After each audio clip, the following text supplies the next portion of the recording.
It was the autumn of 1977, in Cedar Falls, Missouri, a town where everyone knew everyone, and secrets were harder to keep than Sunday dinner warmth. The leaves had just begun their ritual dance from green to amber, carpeting Main Street with a kind of beauty that made folks forget, if only for a moment, that winter was coming. 23-year-old Rebecca Becker Hartwell had always been the kind of person who noticed things others missed. The way Mrs. Patterson's cat limped on rainy days, how the mailman always whistled the same tune when he was running late, the particular shade of worry that crossed her mother's face when bills arrived on Thursdays. That October morning, Becca stood at the window of Morrison's Five and Dime, where she'd worked since graduating high school 5 years earlier. Her reflection stared back through the glass display of Halloween decorations and winter scarves, her auburn hair caught in the soft morning light that filtered through the store's front windows. She wore her favorite blue cardigan, the one with pearl buttons that her grandmother had given her for her 21st birthday, and a simple brown skirt that reached just below her knee, perfectly appropriate for a young woman in 1977 Cedar Falls. The bell above the door chimed as Mrs. Eleanor Hutchins shuffled in, her purse clutched tightly against her chest. "Morning, Becca dear. I need some of that good thread you recommended last week." Becca smiled, the kind of genuine smile that had made her a favorite among the town's customers. "The navy blue cotton. I set some aside for you yesterday, Mrs. Hutchins. Let me get it from the back." Cedar Falls in 1977 was a town caught between two worlds. The old farmers still drove their pickup trucks down Main Street every Saturday morning, gathering at Murphy's Diner to discuss crop yields and weather patterns. But change was creeping in slowly, like water through limestone. Some of the younger folks had started talking about moving to Kansas City or St. Louis, chasing opportunities that didn't exist in a town of 1,847 people. Becca had never been one to chase dreams beyond the county line. She'd been dating Tommy Richardson for 3 years, and while everyone expected them to announce their engagement any day, Becca seemed content to let life unfold at its own pace. Tommy worked at the grain elevator on the outskirts of town, and most evenings you could find them sharing a Coca-Cola at Miller's Pharmacy or walking, hand in hand, down by Willow Creek. That particular Tuesday, October 18th, 1977, started like any other. Becca arrived at Morrison's at exactly 8 o'clock in the morning, just as she had every weekday for the past 5 years. She unlocked the door, turned the sign from closed to open, and began her daily ritual of straightening displays and checking inventory. The morning passed quietly. A few regular customers stopped by for thread button and the odds and ends that kept a small town functioning. Around 11:30, Becca called her mother, Ruth Hartwell, from the store's black rotary phone. "Mama, I'm going to stay a little late tonight to help Mr. Morrison with the new winter inventory. Don't wait dinner for me." Ruth would later tell investigators that nothing in her daughter's voice seemed unusual. No tension, no worry, no hint that this would be the last conversation they would ever have. At exactly 12:15, Becca stepped out for her lunch break. She walked 2 blocks down Main Street to Murphy's Diner, where she ordered her usual, a grilled cheese sandwich and a cup of tomato soup. The waitress, Dolores Murphy, remembered the order because Becca had asked for extra pickles, something she'd never done before. She seemed a little distracted. Dolores would tell police weeks later. Not upset, mind you, just ... somewhere else. Like she was thinking about something important. After lunch, Becca returned to Morrison's. The afternoon brought a steady stream of customers preparing for the approaching winter. Mrs. Patterson needed yarn for mittens. Young Jimmy Walsh's mother came in looking for fabric to patch his school clothes. Becca helped each customer with her characteristic patience and attention to detail. At 4:45, 15 minutes before closing time, Becca did something she'd never done before in 5 years of working at Morrison's. She left early. Mr. Harold Morrison, the store's 72-year-old owner, was in the back room organizing new shipments when he heard the front door chime. He called out, "Becca, you taking care of that last customer?" No answer. When he walked to the front of the store, it was empty. The cash register was closed, but not locked. Becca's brown purse sat on the counter beside the register, her car keys still inside. Her blue cardigan hung on the hook behind the counter, where she always left it during warm afternoons. But Becca was gone. Morrison checked the back room, thinking perhaps she'd stepped out to the alley for fresh air. Nothing. He walked outside and looked up and down Main Street. A few people were heading home from work, but no sign of his employee. Strange thing was, Morrison would tell investigators. The front door was still unlocked, but the bell, ... I swear I only heard it chime once, like someone had gone out, but nobody had come in. By 6 o'clock, when Becca failed to arrive home for dinner, Ruth Hartwell began to worry. Becca was never late without calling. Never. Ruth telephoned Morrison's, but the line just rang and rang. She called Tommy Richardson. "Haven't seen her since Sunday," Tommy said, and Ruth could hear the concern creeping into his voice. "Want me to drive around town, see if her car broke down somewhere?" But Becca's car, a light blue 1974 Ford Pinto, was still parked in its usual spot behind Morrison's Five and Dime. The doors were locked, and everything inside appeared normal. Her work schedule for the week was tucked into the sun visor, along with a shopping list written in her careful handwriting: milk, bread, stamps, birthday card for Aunt Helen. By 8 o'clock that evening, Ruth Hartwell was standing in the Cedar Falls Police Department, trying to explain to Deputy Chief Frank Reynolds that her daughter had simply vanished. "Now, Mrs. Hartwell," Reynolds said, leaning back in his wooden desk chair, "young ladies don't just disappear, especially not girls, like Becca. She probably just went somewhere with friends and lost track of time." But Ruth knew better. Becca didn't have many close friends her age. Most of the girls she'd grown up with had moved away or gotten married, and Becca never ever forgot to call. "Something's wrong," Ruth insisted, her voice steady despite the fear growing in her chest. "Something's happened to my daughter." Deputy Chief Reynolds promised to look into it in the morning. In a town like Cedar Falls, missing person reports usually resolved themselves within 24 hours. Someone had gone to visit relatives and forgot to mention it. Someone had gotten a flat tire on a back road.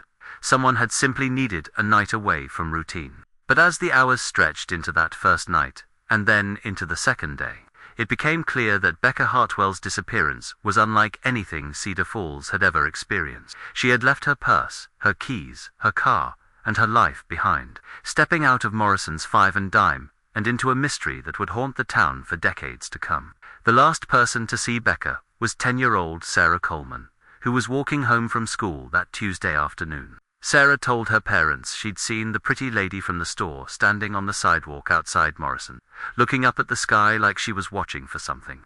She looked sad, Sarah would tell investigators years later, when she was old enough to understand the weight of her words. Like she was saying goodbye to something, but saying goodbye to what, and why? In the days that followed, as the first search parties combed the woods around Cedar Falls, and the first newspaper headlines began to appear, one question echoed through every conversation, every worried glance, every sleepless night: how does a young woman vanish from the middle of Main Street in broad daylight, in a town where everybody knows everybody, leaving behind no trace except the memory of someone looking up at an October sky?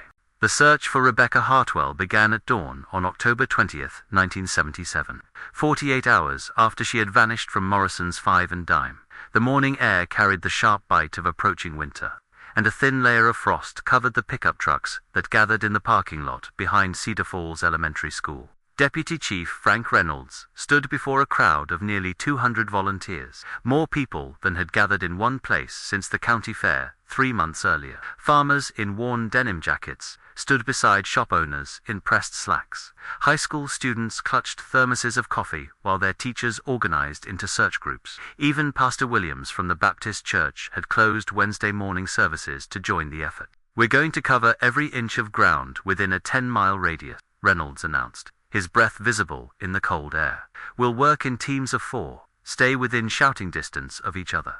If you find anything, and I mean anything, you call out immediately." The volunteers spread across the countryside like seeds scattered by wind. They walked through cornfields where the stalks stood brown and brittle, their summer glory long faded. They searched the dense woods along Willow Creek, pushing through brambles and fallen logs, calling Becca's name until their voices grew hoarse. They checked abandoned barns, old root cellars, and every structure that could possibly hide a missing person. Tommy Richardson walked with the group, searching the creek bed. His face had taken on a hollow look that would never quite leave him, and he moved with the mechanical precision of someone afraid to stop moving, afraid to think too hard about what they might find. "Becca," he called out every few minutes, his voice echoing off the limestone bluffs that rose from the water's edge. "Becca, if you can hear me, call out. But the only responses came from the wind rustling through bare branches and the distant sound of other search parties doing the same desperate work. Ruth Hartwell couldn't bring herself to join the physical search. Instead, she stationed herself at the Cedar Falls Police Department, making telephone calls to every relative, every acquaintance, anyone who might have seen or heard from her daughter. Her fingers worked the rotary dial with mechanical persistence, and her voice remained steady as she repeated the same questions over and over. Have you seen Becca? Have you heard from her? Did she mention any plans to go anywhere? The answers were always the same. No, no, no.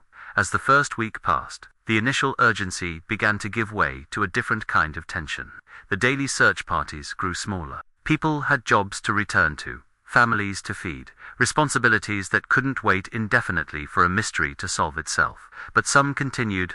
Tommy Richardson requested time off from the grain elevator and spent every daylight hour searching. Harold Morrison closed his store early each afternoon to join whatever search efforts were still active. And Ruth Hartwell maintained her vigil at the police station, as if her presence there could somehow will her daughter back into existence. The Missouri State Police arrived on October 25th, bringing with them a level of expertise that the small Cedar Falls department lacked. Detective Lieutenant James Crawford was a lean man in his 40s, with gray hair and eyes that seemed to notice everything. He set up a command center in the town hall and began the methodical work of a real investigation. Crawford interviewed everyone who had seen Becca on October 18th. He walked through Morrison's Five and Dime, studying the layout, timing how long it would take to walk from the back room to the front door. He examined Becca's car with a magnifying glass, dusting for fingerprints that weren't there. In cases like this, Crawford told Deputy Chief Reynolds, the answer is usually simple. Domestic dispute, money troubles, secret boyfriend. Young women don't vanish without a reason. But as the weeks turned into months, Detective Crawford found himself confronting a mystery that refused to yield simple answers. Becca's bank account showed no unusual activity. Her savings account contained $847, untouched since her last deposit on October 14. There were no secret debts, no hidden relationships, no signs of the kind of trouble that might cause someone to disappear voluntarily. Tommy Richardson submitted to multiple interviews and a polygraph test, all of which confirmed what everyone in Cedar Falls already knew. He was genuinely devastated by Becca's disappearance and had nothing to hide. His alibi for October 18th was ironclad he'd been working at the grain elevator until 5 o'clock. Surrounded by co-workers who vouched for his presence, the investigation expanded beyond Cedar Falls. Police checked hospitals in Kansas City and St. Louis. They contacted bus stations and train depots. They issued bulletins to law enforcement agencies across Missouri and neighboring states. Nothing. As winter settled over Cedar Falls, bringing snow that covered the fields where volunteers had searched, the case began to take on the quality of a ghost story. People started locking their doors at night, something that had never been necessary in a town where crime meant teenage pranks and the occasional bar fight. Parents walked their children to school and watched them more carefully. Women began traveling in pairs when they had to be out after dark. The cheerful familiarity that had defined Cedar Falls for generations was replaced by a subtle but persistent anxiety. It changed us, said Martha Webb, who had been Becca's Sunday school teacher years earlier. Before Becca disappeared, we thought we knew our town, knew our neighbors. After ... well, you start to wonder what else you don't know. The first Christmas after Becca's disappearance was particularly difficult. Ruth Hartwell left her daughter's stocking, hanging by the fireplace, and set a place for her at the Christmas dinner table. The gesture was both heartbreaking and defiant a mother's refusal to accept that her child was truly gone.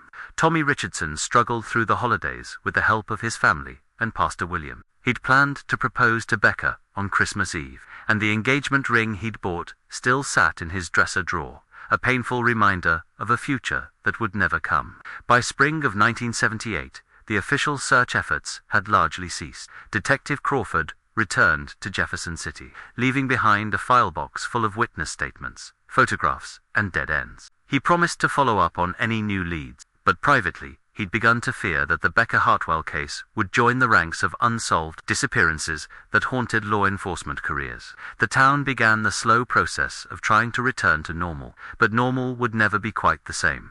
Morrison's Five and Dime remained closed for 3 months after Becca's disappearance. When Harold Morrison finally reopened, he hired Mrs. Patterson's daughter, to work the counter. But everyone who entered the store found themselves looking toward the spot where Becca used to stand, as if she might materialize from memory alone. Tommy Richardson eventually went back to work full-time, but neighbors noticed that he'd grown quiet and withdrawn. He still lived in the same small apartment on Elm Street, still drove the same pickup truck, but something essential had gone out of him. Years later, when well-meaning friends tried to introduce him to other young women, he would politely decline with a sad smile that spoke volumes about loyalty and loss. The second anniversary of Becca's disappearance brought renewed media attention. A reporter from the Kansas City Star wrote a feature story titled "The Mystery of Cedar Falls," which brought telephone calls from people claiming to have seen Becca in cities across the Midwest. Each lead was dutifully investigated and found to be mistaken identity or wishful thinking. Ruth Hartwell aged visibly during those first few years. Her auburn hair, so similar to her daughter's, turned gray almost overnight. She continued to work at the Cedar Falls Public Library, but her colleagues noticed that she seemed to be listening for something, a particular footstep, a familiar voice, the sound of her daughter coming home. "Every day I expected her to walk through that door," Ruth would say years later. "Every single day, for the first 5 years, I thought today would be the day she came back." As the 1970s gave way to the 1980s, the Becca Hartwell case became part of Cedar Falls folklore. New residents were told the story as a warning, or simply as local history. Children dared each other to walk past Morrison's Five and Dime after dark. Teenagers claimed they could sometimes see a figure in a blue cardigan standing at the store's front window. But for those who had known Becca personally, she wasn't a ghost story or a local legend. She was a real person whose absence created a hole in the fabric of daily life that never quite healed. Detective Crawford, now retired, still kept Becca's file in his home office. He would occasionally pull it out on quiet evening, studying the photographs and witness statements, hoping that time and distance might reveal a detail he'd missed. But the mystery remained as impenetrable as ever. In 1985, 8 years after Becca's disappearance, the Cedar Falls Police Department received funding to update their filing system. As they transferred old cases to new storage boxes, Deputy Chief Reynolds, now the full chief, came across the original evidence from Becca's case. Her purse, still containing her driver's license, lipstick, and a photograph of Tommy. Her blue cardigan, carefully preserved in a plastic bag. The work schedule found in her car, with her handwriting that looked as fresh as if she'd written it yesterday. Reynolds held these items and felt the weight of 8 years of questions. Where had Becca gone? Why had she left? Was she still alive somewhere, living a different life, under a different name? Or had something terrible happened to her that October afternoon? Something so complete that no trace had ever been found. The silence that had begun on October 18, 1977, had become a permanent resident of Cedar Falls. It lived in the space between what people knew and what they feared. It filled the pauses in conversations when someone mentioned Becca's name. It whispered through the autumn leaves each October, reminding everyone that some mysteries resist all attempts at solution. And in that silence, Becca Hartwell remained forever 23, forever wearing her blue cardigan, forever stepping out of Morrison's Five and Dime into a question that had no answer. 27 years had passed since Becca Hartwell vanished from Morrison's Five and Dime. Cedar Falls had grown from a town of 1,847 to nearly 3,200 residents, as urban sprawl from Kansas City slowly reached into rural Missouri. The grain elevator, where Tommy Richardson once worked, had been demolished to make way for a small shopping center. Murphy's Diner had become a Subway sandwich shop.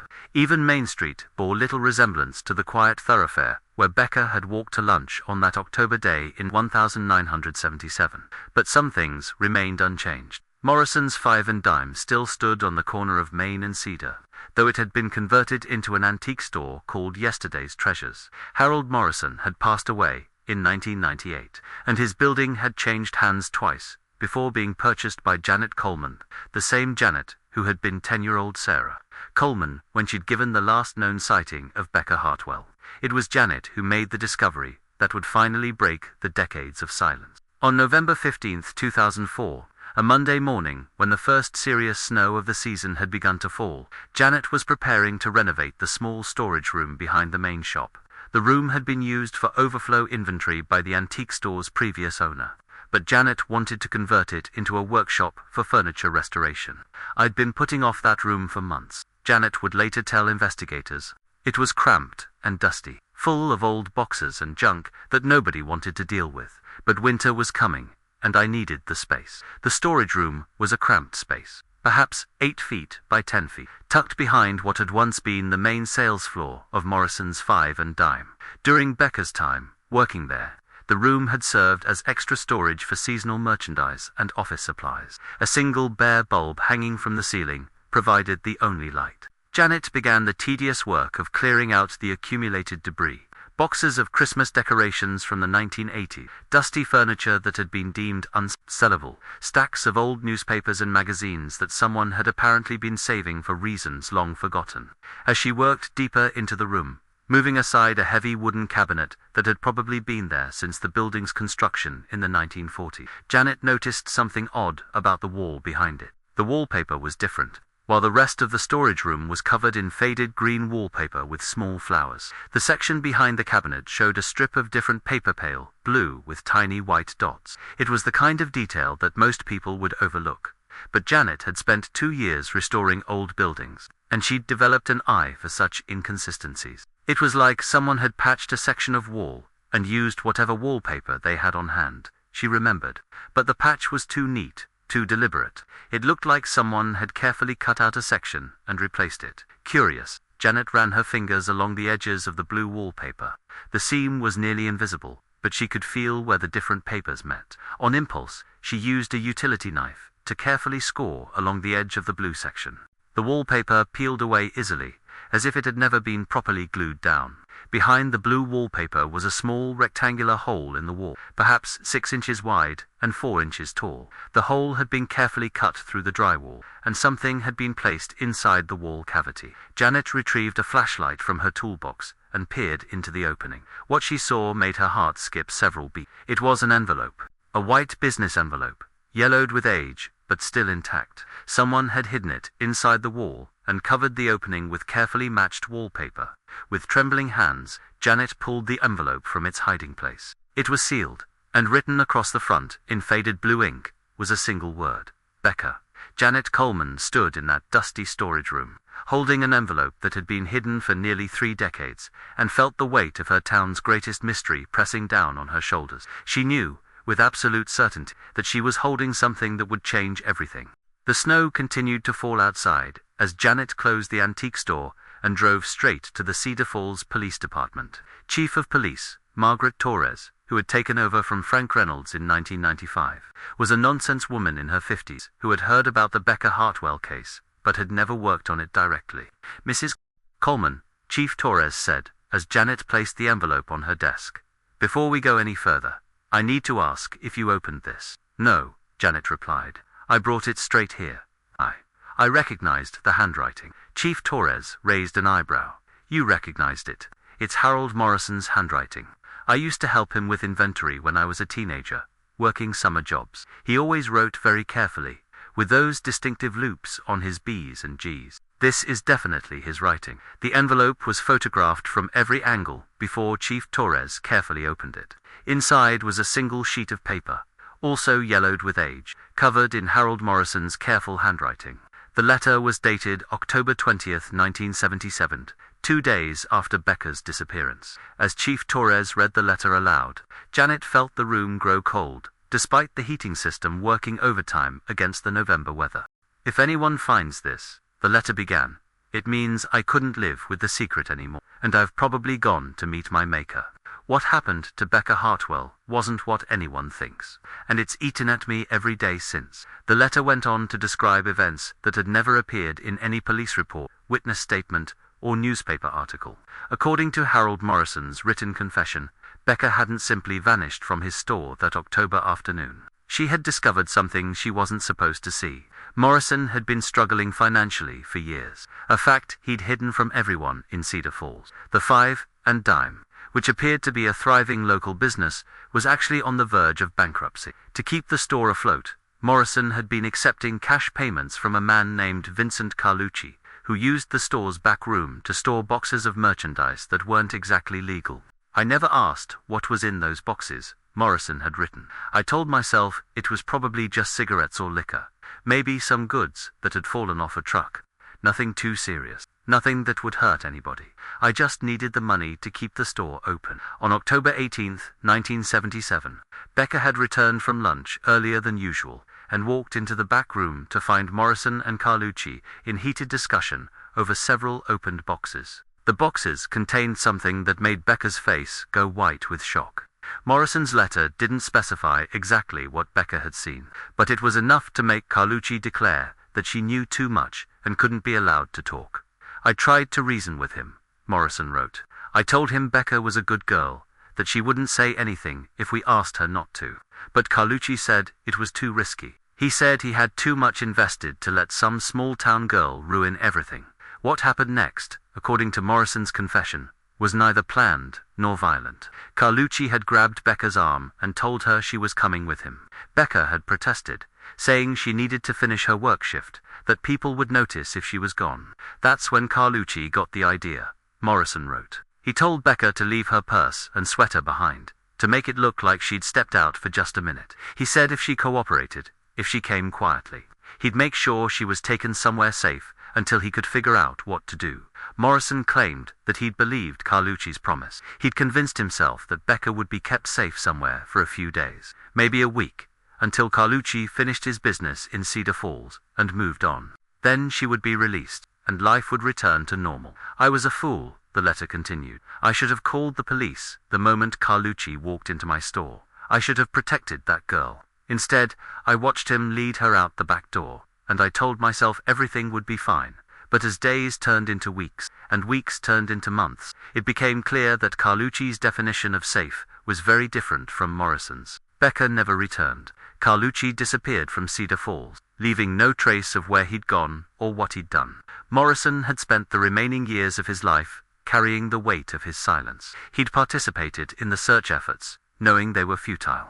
He'd watched Ruth Hartwell age with grief, knowing he held the answers she desperately sought. He'd seen Tommy Richardson's spirit break, knowing he could end the young man's suffering with a few words. I tried to write this letter 100 times, Morrison concluded. I tried to find the courage to tell the truth, but I was a coward. I was afraid of going to prison, afraid of losing everything, afraid of what people would think. Now I'm old and sick, and I know my time is short. If someone finds this after I'm gone, please know that not a day has passed that I haven't regretted my silence. Becca Hartwell deserved better. Her family deserved better. Cedar Falls deserved better. The letter was signed with Morrison's full name and dated signature.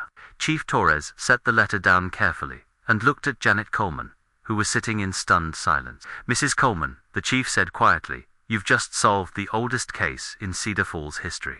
But even as she spoke those words, Chief Torres knew that solving the mystery and finding justice were two very different things. Harold Morrison had been dead for 6 years. Vincent Carlucci was a name that appeared in no local record, and after 27 years, he could be anywhere in the world or in the ground. The discovery of Morrison's letter would finally answer the question of what had happened to Becca Hartwell on that October afternoon in 1977. But it would also raise new questions that might prove even more difficult to answer. Where had Carlucci taken Becca? Was there any hope that she might still be alive somewhere? And if not, where were her remains? Outside the police station, the November snow continued to fall, covering Cedar Falls in a blanket of white that made everything look clean and new. But beneath that pristine surface, the town was about to confront the painful truth about the day their innocence had died, along with a young woman in a blue cardigan. The news of Harold Morrison's confession spread through Cedar Falls like wildfire through autumn leaves. Within hours of Chief Torres announcing the discovery, reporters from Kansas City and St. Louis were driving through the November snow toward the small Missouri town that had guarded its secret for 27 years. Ruth Hartwell, now 73 years old and living in the same house where she'd waited for her daughter to come home from work that October evening in 1977, received the call from Chief Torres at 4:30 in the afternoon. Mrs. Hartwell, the chief said gently, I think you should come down to the station. We've found something important about Becca's case. Ruth had received similar calls over the years, supposed sighting, false leads, well-meaning tips that led nowhere. But something in Chief Torres' voice was different this time. There was weight behind her words, a gravity that made Ruth's hands shake as she hung up the phone. Tommy Richardson, now 51 years old, and working as a supervisor at a manufacturing plant in the next county, heard the news from his sister, who had remained in Cedar Falls and worked as a teller at the community bank. "Tommy," she said, when she called him at work, "you need to come home." They found out what happened to Becca. Tommy had never married. In the 27 years since Becca's disappearance, he'd had a few relationships, but none that lasted more than a few months. Friends and family had long since stopped trying to fix him up with eligible women. Some kinds of love, they'd learned, don't fade with time. They just become part of a person's foundation, unshakable and permanent. The meeting at the police station that evening was small and somber. Ruth Hartwell sat in a plastic chair across from Chief Torres' desk, her weathered hands folded in her lap. Tommy Richardson stood beside her, one hand resting protectively on her shoulder. Detective James Crawford, the original state investigator, who was now 72 and officially retired, had driven 2 hours from Jefferson City when he heard about the discovery. Chief Torres read Morrison's letter aloud slowly, pausing occasionally to let the weight of each revelation settle. When she finished, the room was silent, except for the hum of fluorescent lights and the distant sound of snow tapping against the windows. Ruth Hartwell's voice, when she finally spoke, was barely above a whisper. "So she didn't run away?" "No, ma'am," Chief Torres replied. "She didn't run away, and she didn't... She wasn't killed right there in the store. According to Morrison's account, no. She was taken somewhere." Ruth nodded slowly, processing information that simultaneously answered decades of questions and raised entirely new ones. Detective Crawford leaned forward in his chair. "Mrs. Hartwell, I want you to know that we're going to pursue every lead this letter gives us. Vincent Carlucci might be a dead end after all these years, but there are databases now that didn't exist in 1977. Computer records, digital archives, ways of tracking people that we couldn't imagine back then. The investigation that followed Morrison's confession was unlike anything Cedar Falls had ever experienced. FBI agents arrived to assist with the federal aspects of the case, since Carlucci's activities likely crossed state lines. Computer specialists began searching databases for any trace of Vincent Carlucci, who might have been in Missouri in 1977. What they found painted a picture of a man who had made a career out of staying invisible. Vincent Anthony Carlucci had been born in Chicago in 1935, making him 42 years old at the time of Becca's disappearance. He had arrests in Illinois, Indiana, and Kansas for various charges: smuggling, trafficking stolen goods, operating illegal gambling operations, but his criminal record showed a pattern of charges that were either dropped due to lack of evidence or resulted in plea bargains for reduced sentences. He was smart, explained FBI Special Agent Diana Walsh, who had been assigned to coordinate the federal aspects of the investigation.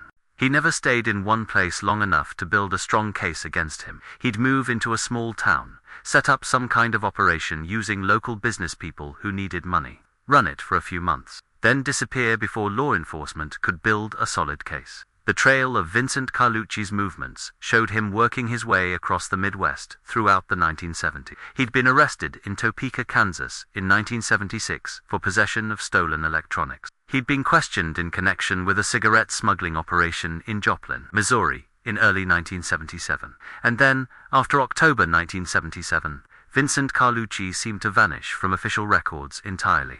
It's possible he was killed by associate, Agent Walsh explained to the assembled family members and investigators. Men in his line of work don't usually retire to Florida.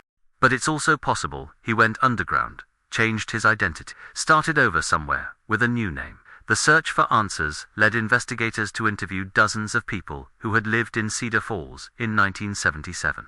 Many of the original witnesses were still alive, though some struggled to remember details from nearly 3 decades earlier. Dolores Murphy, now in her 80s and living in a nursing home in Kansas City, recalled serving Becca lunch on the day she disappeared. "She ordered extra pickles," Dolores said, her voice still strong despite her age. "I remember thinking it was strange, because she never ordered extra anything. She was always very particular about her food, very consistent. But that day, she seemed... different, like she was thinking about something important." The detail about the pickles had always stuck with investigators, but now it took on new significance. Had Becca known something was wrong? Had she sensed that her normal routine was about to be shattered? Mrs. Eleanor Hutchins, the elderly customer who had bought thread from Becca that morning, had passed away in 1995, but her daughter remembered her mother mentioning that Becca had seemed distracted that day. Mama said Becca was usually so focused, so present when she helped customers. But that last day, she kept glancing toward the back room, like she was listening for something. The most significant breakthrough came when investigators tracked down former employees of businesses near Morrison's Five and Dime. A man named Robert Hensley, who had worked at the gas station across the street in 1977, remembered seeing an unfamiliar car parked behind Morrison's that afternoon. It was a dark-colored sedan, Hensley told investigators during a phone interview from his home in Arizona. I noticed it because it had out-of-state plates, which was unusual for Cedar Falls. You didn't see many strangers in town back then. Hensley couldn't remember the exact state on the plates, but he was certain they weren't Missouri tags. More importantly, he remembered seeing the car leave around the time Morrison said he'd discovered Becca was missing. It pulled out real fast, Hensley recalled, like whoever was driving was in a hurry. I remember thinking it was odd, but you know how it is. You see something strange, but life goes on, and you forget about it until something makes you remember.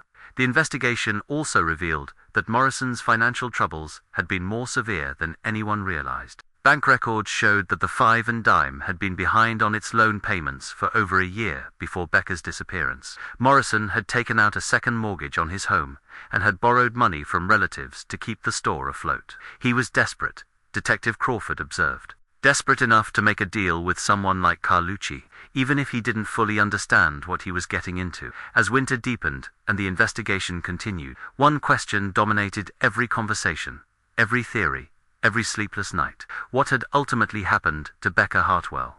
Morrison's letter suggested that Carlucci had taken her somewhere safe until he could figure out what to do.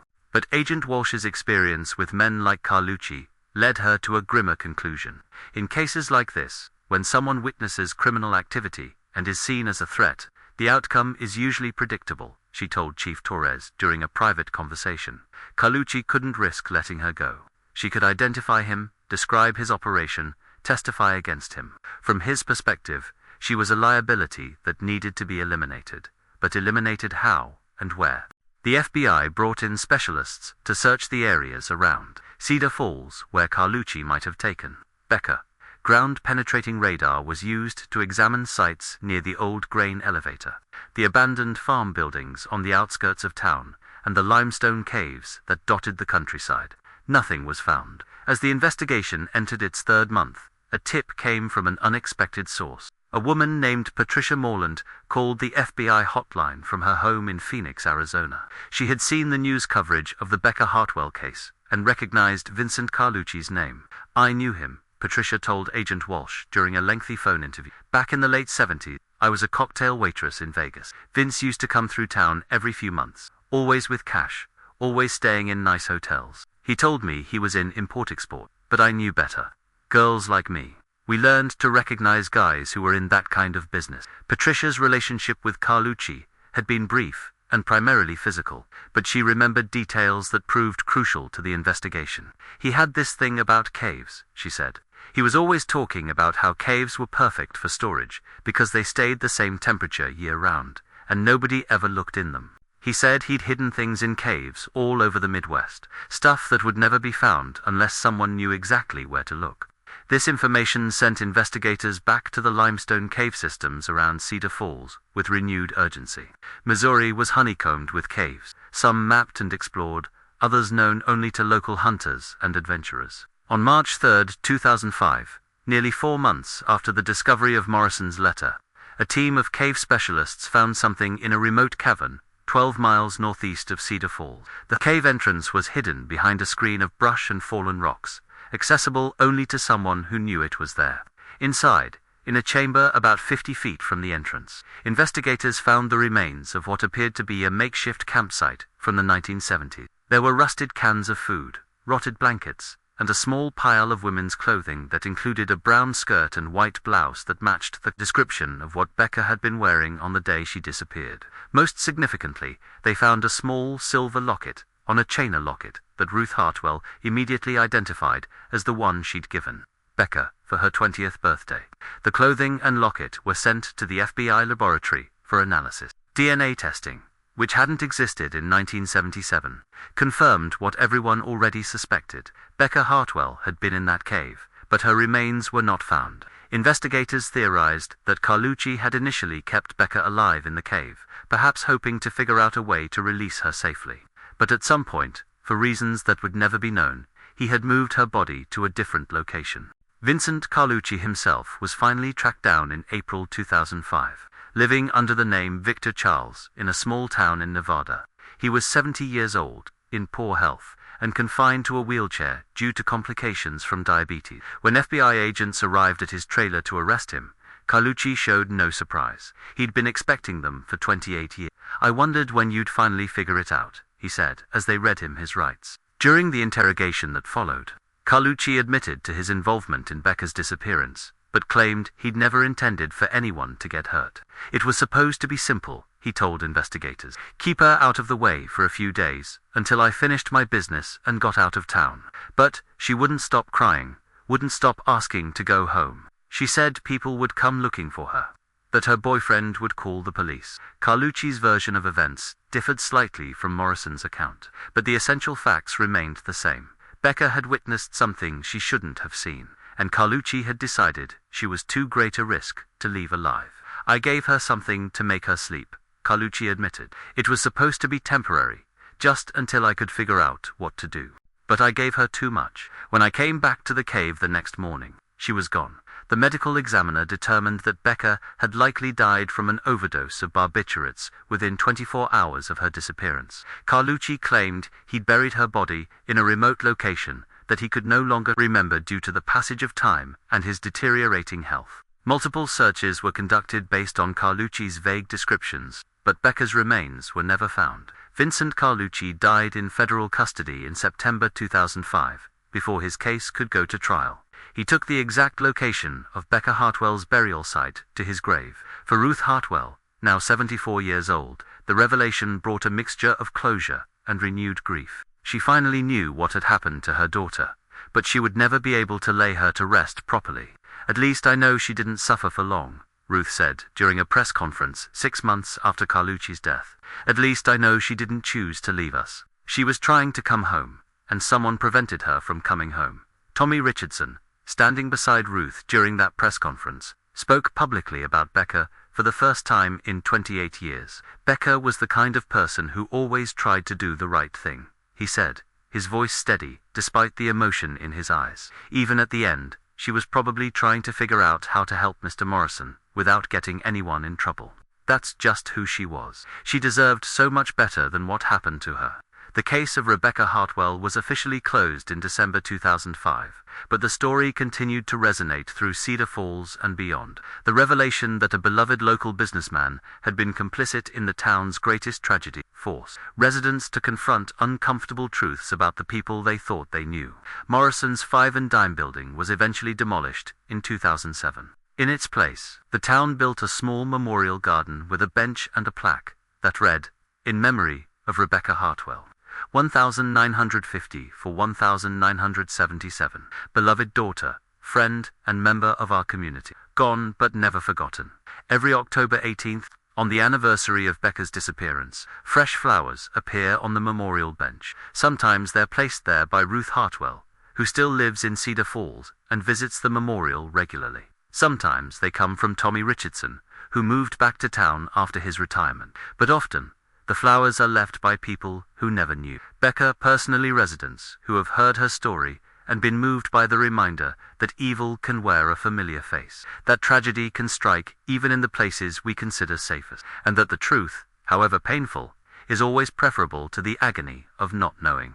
19 years have passed since Vincent Carlucci's confession brought answers to the mystery that haunted Cedar Falls for nearly 3 decades. Today, in 2024, the town bears little resemblance to the close-knit community where Rebecca Hartwell disappeared on that autumn afternoon in 1977. The population has swelled to over 8,000 residents, drawn by affordable housing and the promise of small-town life within commuting distance of Kansas City. New subdivisions stretch beyond the original town boundaries, filled with young families who know Becca's story only as local history, if they know it at all. But for those who remember, the legacy of October 18, 1977, remains as vivid as ever. Ruth Hartwell, now 92 years old, still lives in the same house where she waited for her daughter to come home from work 47 years ago. Her one sore-born hair is now white as winter snow, and arthritis has bent her frame, but her mind remains sharp and her memory clear. Every morning, she makes her way slowly to the kitchen window that faces east, toward what used to be Morrison's Five and Dime. The memorial garden that replaced the building is visible from her kitchen table, and she often sits there with her coffee, watching the sunrise paint the memorial bench in golden light. "People ask me if I ever think about moving," Ruth said during a recent interview on the 45th anniversary of Becca's disappearance. "Maybe to one of those nice senior communities, or closer to my nephew in Kansas City. But this is where Becca lived. This is where her story is. How could I leave her behind?" Ruth's house has become an unofficial shrine to her daughter's memory. The living room walls are covered with photographs of Becca at every age, as a gap-toothed 7-year-old holding a fishing pole, as a teenager in her high school graduation cap and gown, as a young woman in her blue cardigan standing behind the counter at Morrison's. The engagement ring that Tommy Richardson had planned to give Becca for Christmas 1977 sits in a place of honor on Ruth's mantelpiece, beside a framed copy of Becca's last work schedule and the silver locket that was found in the limestone cave. Tommy Richardson, now 71, married late in life, not until he was 58 years old. His wife, Catherine, is a widow who moved to Cedar Falls in 2008 and never knew Becca personally. Their marriage is built on the understanding that some kinds of love don't replace previous ones, they simply coexist, each occupying its own sacred space in the heart. Tommy still visits Becca's memorial every year on October 18th, Catherine said during the same anniversary interview. "I go with him sometimes, but mostly I let him have that time alone. It's important. Some promises don't end just because circumstances change." Tommy still works part-time at the hardware store on Main Street, 3 doors down from where Morrison's Five and Dime used to stand. Regular customers know not to schedule appointments on October 18th. On that day, Tommy can be found sitting on the memorial bench, sometimes for hours, sometimes talking quietly to the plaque that bears Becca's name. The case that defined Tommy's young adulthood has become a teaching tool for a new generation of investigators. Detective James Crawford, who died peacefully in 2018 at the age of 85, spent his final years writing about the Becca Hartwell investigation for law enforcement journals. His analysis of the case is now taught at the FBI Academy as an example of how small-town investigations can benefit from federal resources and modern technology. "The Hartwell case taught us that cold cases are never really cold," wrote Detective Crawford in his final published article. "They're just waiting for the right combination of persistence, technology, and sometimes pure chance to bring them back to life. The truth has a way of surfacing, even when it's been buried for decades." Chief of Police Margaret Torres retired in 2015, but she still speaks at conferences about the importance of preserving evidence and maintaining detailed case files. The box of evidence from Becca's original disappearance, carefully preserved for 27 years, had been crucial in connecting Morrison's confession to the physical evidence found in the cave. If we had discarded that evidence, if we had given up on the case, Morrison's letter would have been just a story with no way to verify it. Torres often tells her audiences, every piece of evidence, every witness statement, every photograph from an unsolved case could be the key that eventually unlocks the truth. The FBI's involvement in the Becca Hartwell case led to the development of new protocols for investigating disappearances in small towns. Agent Diana Walsh, now retired, helped create a training program that teaches local law enforcement agencies when and how to request federal assistance for complex cases. "Small towns often have advantages in investigations that big cities don't," Walsh explained. "People know each other. They notice changes in routine. They remember details from years past. But they may lack the resources and expertise to pursue certain types of evidence. The key is knowing when to ask for help and how to preserve local knowledge while bringing in specialized skills." The limestone cave, where evidence of Becca's final days was discovered, has been sealed off from public access, marked only by a small plaque placed by the Missouri Department of Conservation. The plaque doesn't mention Becca by name, simply warns that the cave is protected habitat and asks visitors to respect the area. but local spelunkers and historians know the significance of the location. It has become an unofficial pilgrimage site for true crime enthusiasts and those interested in Missouri's unsolved mysteries. The Cedar Falls Tourism Bureau doesn't promote these visits, but they don't discourage them either. Janet Coleman, who discovered Morrison's confession letter, eventually expanded her antique business to include a small museum section dedicated to Cedar Falls history. The museum features exhibits about the town's founding, its agricultural heritage, and its most famous mystery. "I struggled with whether to include Becca's story in the museum," Janet admitted. "It felt almost exploitative, turning tragedy into tourism. But then I realized that her story is part of this town's history. Ignoring it would be like pretending it never happened, and that would dishonor her memory." The museum's Becca Hartwell exhibit is tastefully done, focusing on her life rather than her death. Visitors can see photographs of her as a student and worker, read testimonials from people who knew her, and learn about the investigation that eventually solved her case. A small donation box beside the exhibit raises money for a scholarship fund established in Becca's name. The Rebecca Hartwell Memorial Scholarship has helped dozens of young women from Cedar Falls attend college over the past 15 years. Recipients are chosen based on academic achievement and community service, reflecting the values that Becca embodied during her short life. "Becca never got the chance to see what she might have become," said Dr. Sarah Mitchell, who administers the scholarship program and happens to be the daughter of Becca's former Sunday school teacher. "But through these scholarships, we can help other young women achieve the dreams that Becca never had the opportunity to pursue."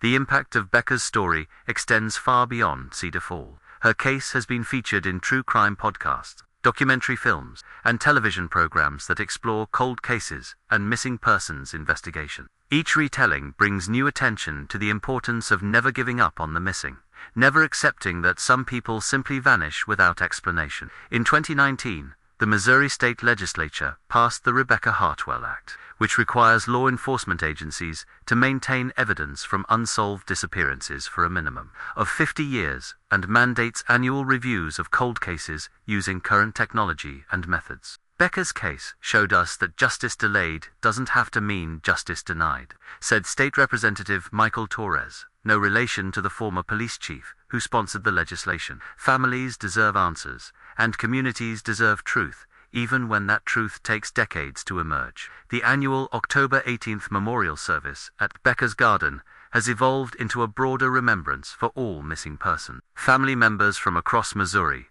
now gather in Cedar Falls on that date to light candles, share stories, and find comfort in the company of others who understand the particular pain of not knowing.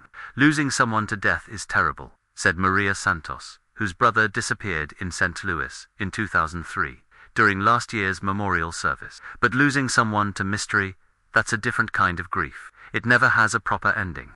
It just goes on and on." Coming here, being with people who understand that, it helps. The service always ends with the reading of names, not just Becca's name, but the names of all missing persons from Missouri whose cases remain unsolved. The list grows longer each year, a reminder that Becca's story, while resolved, represents just one mystery among many. Ruth Hartwell, despite her advanced age, insists on attending every memorial service. She sits in her wheelchair near the front of the small crowd, her hands folded in her lap, listening as each name is read aloud.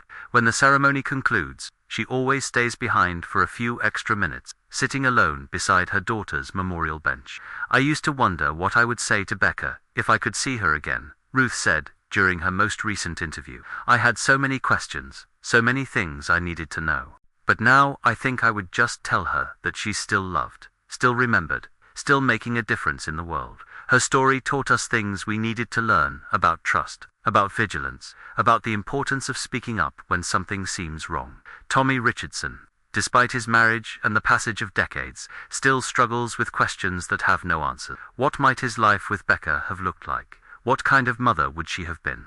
What dreams would she have pursued if she'd lived to see 30, 40, 50 years old? "The hardest part isn't what happened," Tommy said during a recent conversation at his hardware store. "The hardest part is all the things that didn't happen, all the conversations we never had, all the memories we never made. But I've learned that love doesn't need a future to be real. What Becca and I had was real, even though it was cut short." That has to be enough. As Cedar Falls continues to grow and change, moving further away from the small town where everyone knew everyone, Becca's story serves as a reminder of both the innocence that was lost and the strength that was found. New residents learn about her case from longtime neighbors. Children hear her story in school as part of local history lessons. Teenagers working their first jobs at the shops along Main Street sometimes pause to think about the young woman who was working her regular shift when tragedy found her. Every generation has to learn the lesson again, observed Pastor David Williams, grandson of the minister who had comforted the town during the original search for Becca. We have to learn that evil exists, that bad things happen to good people, that we can't take safety for granted. But we also have to learn that communities can survive tragedy, that truth can emerge even after decades of silence, and that love endures long after hope is gone. The cedar trees that gave the town its name still line Main Street. Though many of the original trees have been replaced over the decades, they stand as silent witnesses to the generations of stories that have unfolded beneath their branches. Stories of birth and death, love and loss, mystery and revelation.